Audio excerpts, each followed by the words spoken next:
New York is not wanting for watchdogs intended to police and promote good government practices, whether it's a focus on ethical behavior or simply being a good steward of government resources.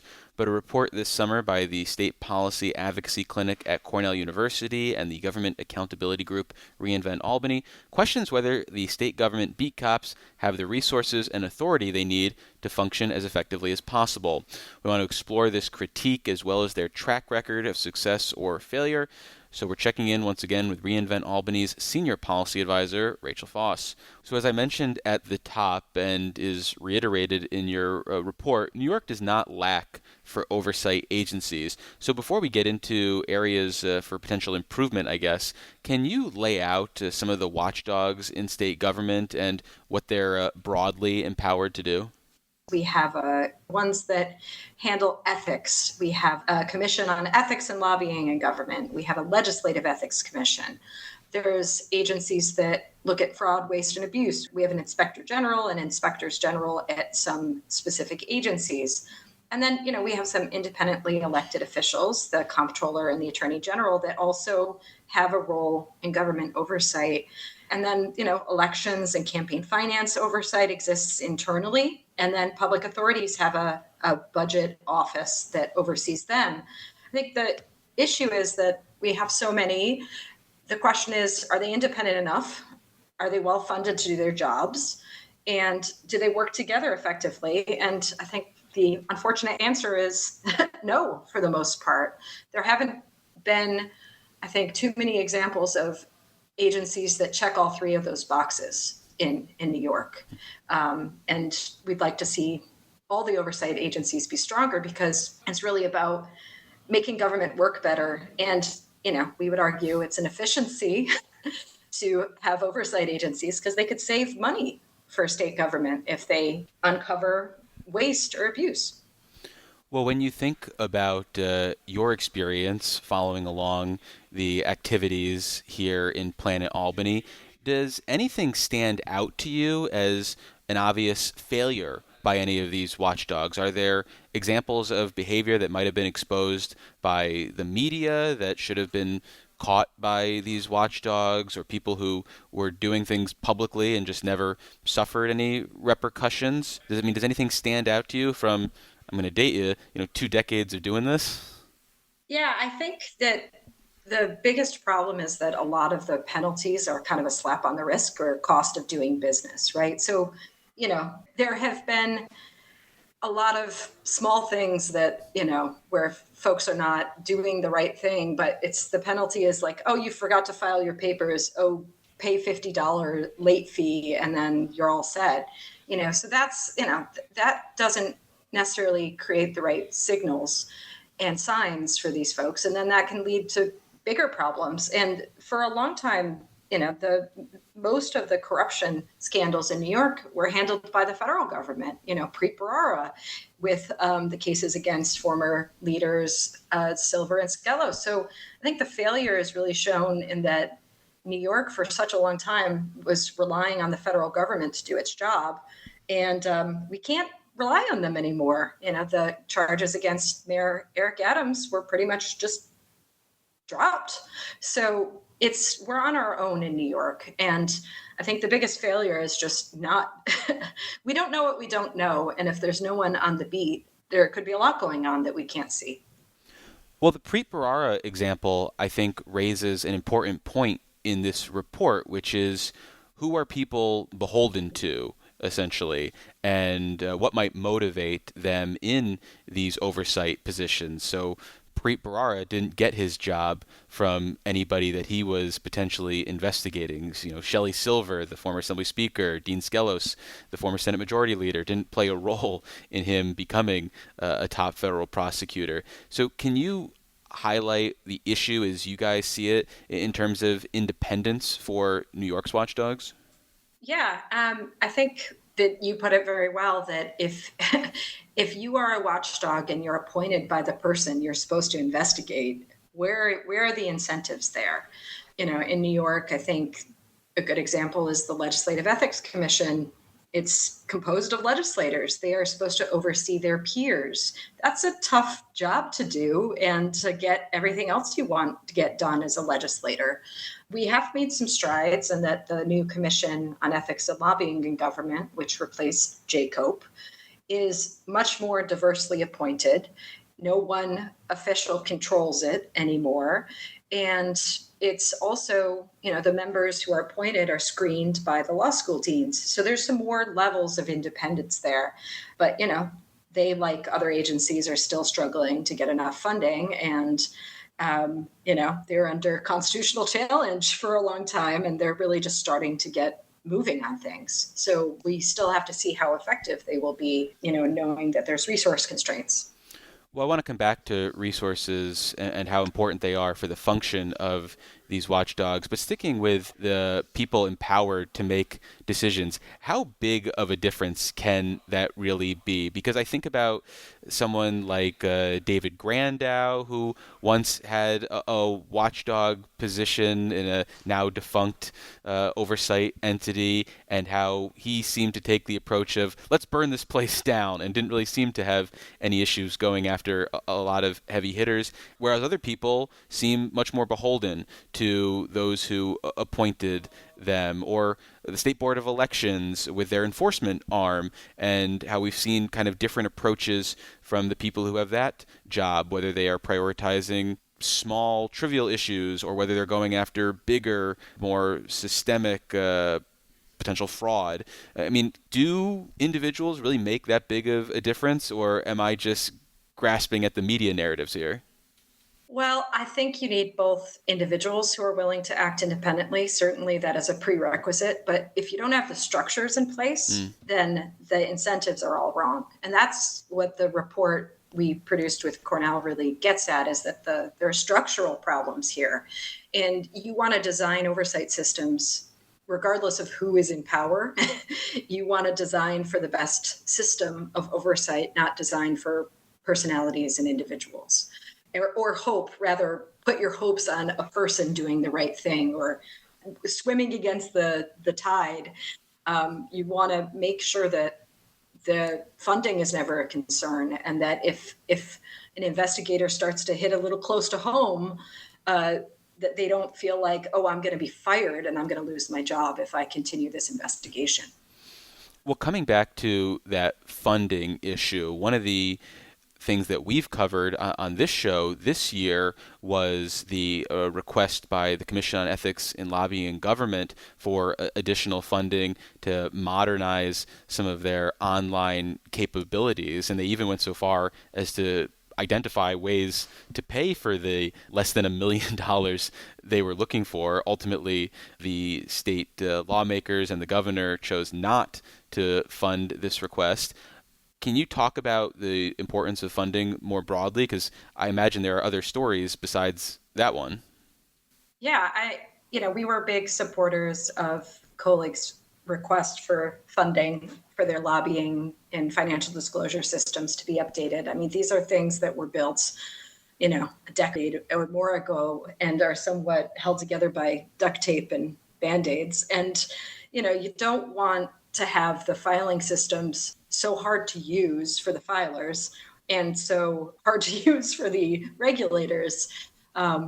So we were very supportive of their request. And, they identified funding source for it that, unfortunately, the governor took for the general fund.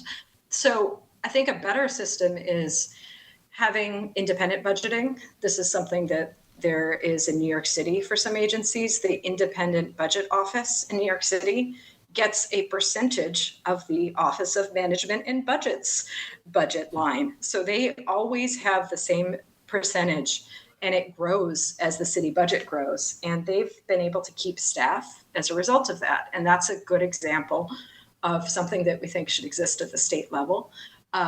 We've also supported a bill for the Commission on Judicial Conduct that would basically require the governor to put in the budget that the commission requests. And, she could write some comments on, whether she agrees with the request or not. But the governor's required to put that amount in her executive budget. So there are lots of ways to do this, but I think the bottom line is that you don't want agencies having to fight for what is really a tiny amount of money in the grand scheme of the state budget. You're talking about agencies whose budgets are in the single digit millions, maybe, 10 million at the most. That's such a small amount in the scope of the state budget. And especially when you're thinking about that, if these agencies, these oversight bodies do their job, they can save the state money from, preventing waste and fraud and abuse. Well, another agency that comes to mind when I think about the resources question is the State Authorities Budget Office, the ABO, which is responsible for monitoring public authorities in New York. And whether it's under their current leader or their past leader, there have always been issues about the number of, say, investigators or attorneys they have. And they would say, well, we've got like 8 lawyers, but we're supposed to have like 40. Is that a unique story when it comes to these watchdogs, or do others suffer from serious personnel shortages that impact their scope and reach? Yeah, I think they are a great example. And, they have to oversee hundreds of public authorities and at the state level and the local level. They are supposed to get these authorities file with the authorities budget office, their budgets, their financial statements, in theory, so that the ABO can make sure that these authorities are doing what is in the public interest. The problem is, I think they were never funded at the level that the legislature intended. But, their budget has been too small for more than a decade. I think they got some money for their tech systems to get all those filings in, which is helpful. But, they're another example of an agency that has too much work to do. And you want them to be proactive. You don't want them just treading water and just, did they file the papers? Yes, no. You don't want that basic level of compliance work. You want them to be proactive and do investigations. You don't want them just checking boxes. And after a quick break, we'll continue our conversation about the watchdog landscape here in New York State government with Rachael Fauss, a senior policy advisor with Reinvent Albany.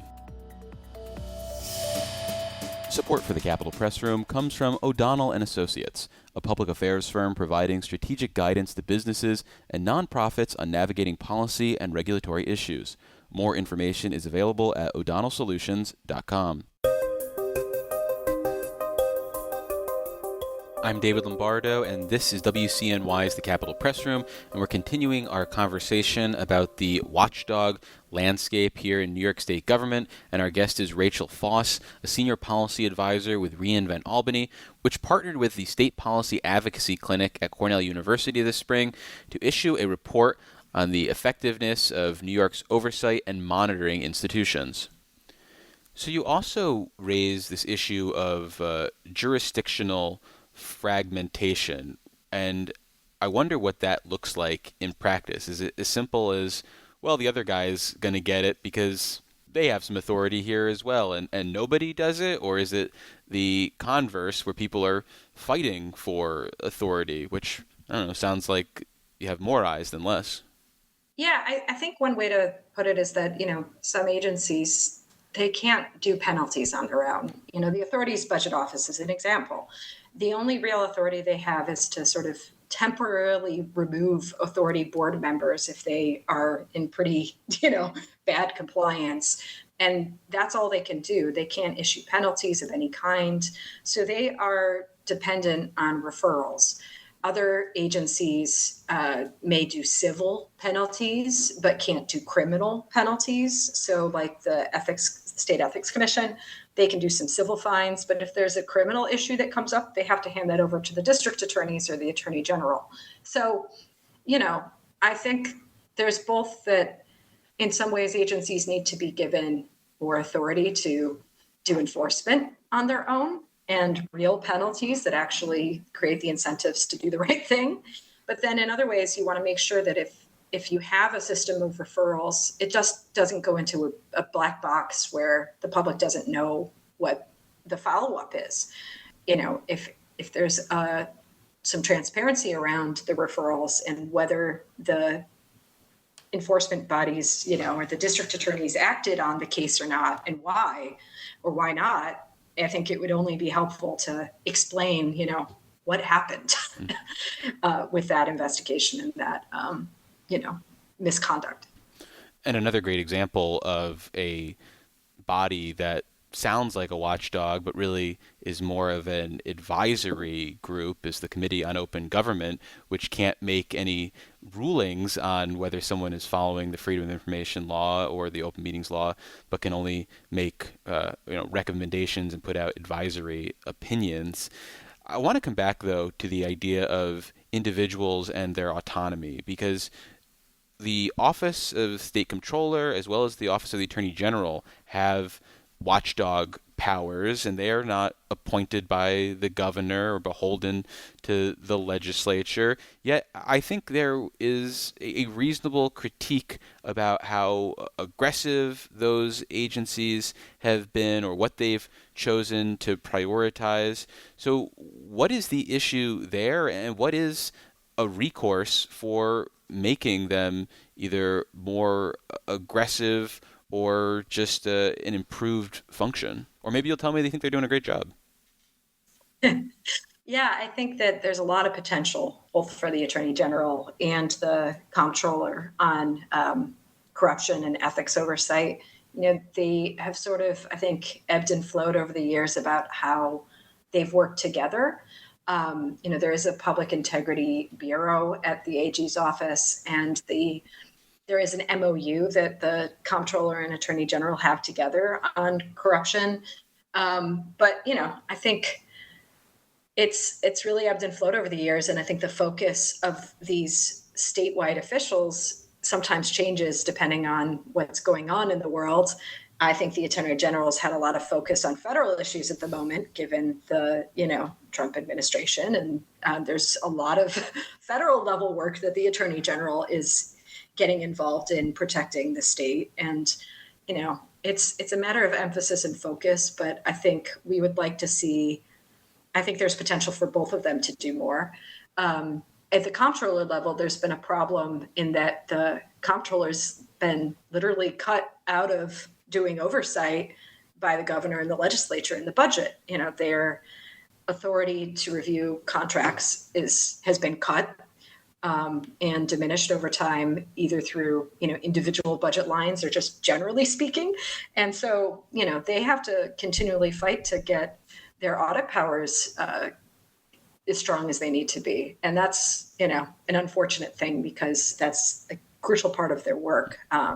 So some of it, I think, is dependent on external factors. And if the governor and the legislature are cutting the comptroller's authority, that's a huge problem.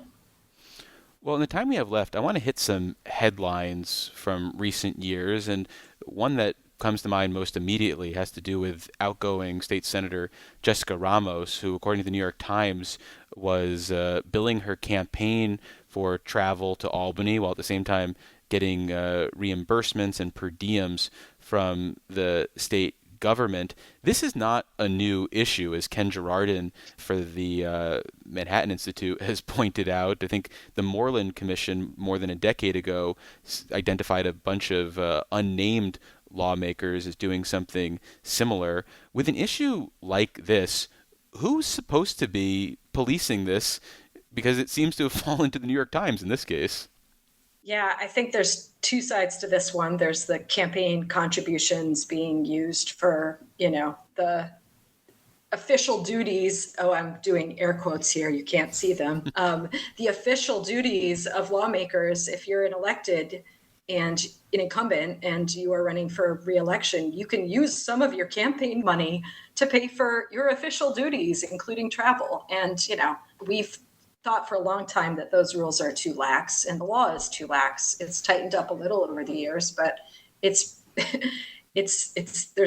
prone to abuse, and here's an example of abuse. And then there's also, on the legislative side, the reimbursements for those per diems. The Legislative Ethics Commission is the one who, in theory, is in charge of ethical violations for legislators. The people writing the checks for the per diems are probably different than the Legislative Ethics Commission. Mm-hmm.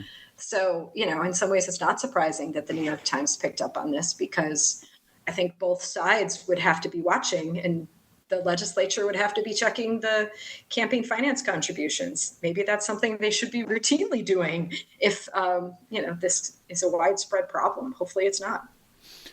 And what about this idea of what I'll call broken windows ethics monitoring? Because you have the Assembly Speaker who brings a dog to the Capitol, which is fun and pleasant. Everybody likes the dog, except that the rules of the Capitol say you can't have a pet here. It's got to be service animals. Or he wants to set up a daycare for his members with kids, which sounds altruistic, good-natured, supporting young parents, but there's no disclosure of it. There's no accounting for whether this is, say, a unreported perk for lawmakers. And then you've got the fact that he has close relationships with people who are going to be lobbying his office. And there's kind of no major scrutiny of any of this. So is there an entity that should be policing this? Is it stuff that should get more attention? And what do you think about my broken windows theory that this could be suggesting other problems potentially? Because if you're willing to break these rules, why not other ones? Well, I think it's broader than just Albany. It's a national problem. Oh, sure. I We think don't even have there's enough time to talk about the Trump administration. Well, I think that there's an effect. I think there's a perception that if they can get away with it, so can Mm. I. And I think that translates to the state level. And, like I was saying, we're on our own in New York. If the federal government is falling apart in terms of ethical norms, New York really they have to be a beacon of, ethical norms. Not saying Albany has been, but we certainly should aspire to be. And I think that, how it's talked about and how ethics are talked about, it shouldn't be talked about as an inconvenience. It's just, I think there's too often a perception that the people who are in power, the rules don't apply to them.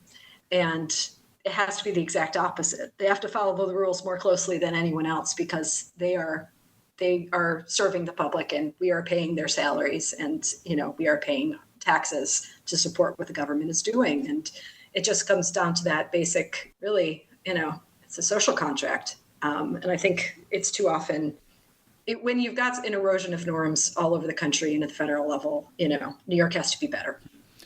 And finally, we have a history in New York of this blurring of lines between government officials and their ability to bring in outside income. And that could be from a job, like being of counsel at a law firm. They're rainmakers for those firms. You could have things less obvious. The latest version of this, to me, are the GoFundMes that lawmakers and prospective lawmakers have launched, which maybe they're just going to raise money from friends and family, but they don't seem to have the safeguards that would ensure that lobbyist XYZ doesn't drop $1,000 check in there. And then you also have the example of a state senator utilizing legal aid services that anybody would be entitled to, except that in this case, she helped fund that group. And so there's questions about accessing the treatment there.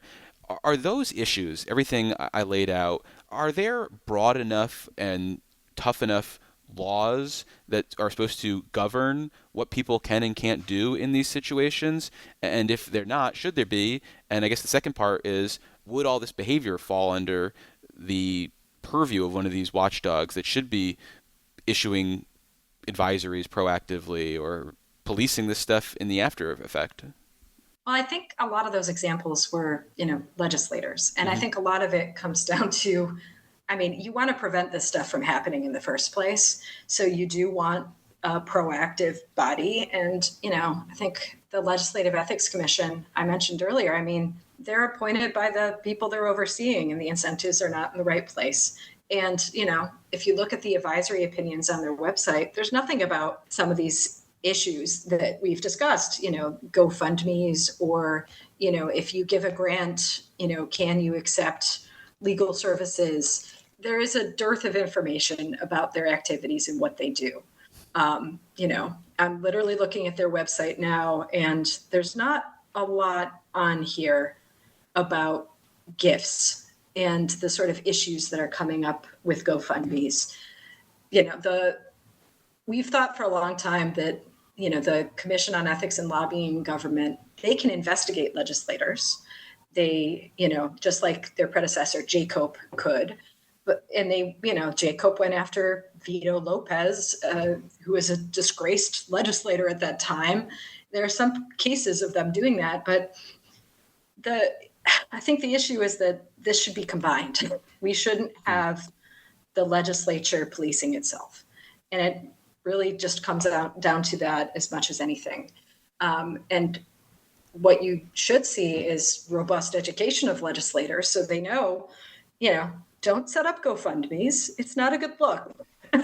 Don't accept free legal services from an entity that you're funding through the state budget. It seems like there's some guardrails that are not in place, and there's some education that's not been there's some rules that have not been clearly communicated. And I think that it really falls on if we're going to keep the Legislative Ethics Commission as it is, clearly there's a lot more work they need to do to make sure legislators are educated about, where are the lines on gifts. And the last thing I'll say on that is that I think there's both, a gift ban in the state. You can't accept anything over $15, particularly if someone has business before the state. That's obviously a problem. But then there's also the perception issues that constituents need to know that their law workers are working for them and only them. And that's just the bottom line. So I think on the legislative side, I think we could see a lot more activity coming from the Legislative Ethics Commission if they're going to be the entity that enforces these rules. Well, there's a ton more we could talk about when it comes to the judiciary and probably the executive branches as well, but unfortunately that's all the time we have for this conversation.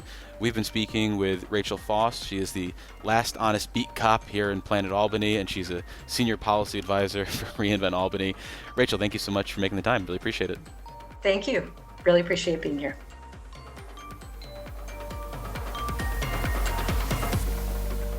Support for the Capitol Press Room is provided by New York State United Teachers, a statewide union of nearly 700,000 professionals in education and healthcare.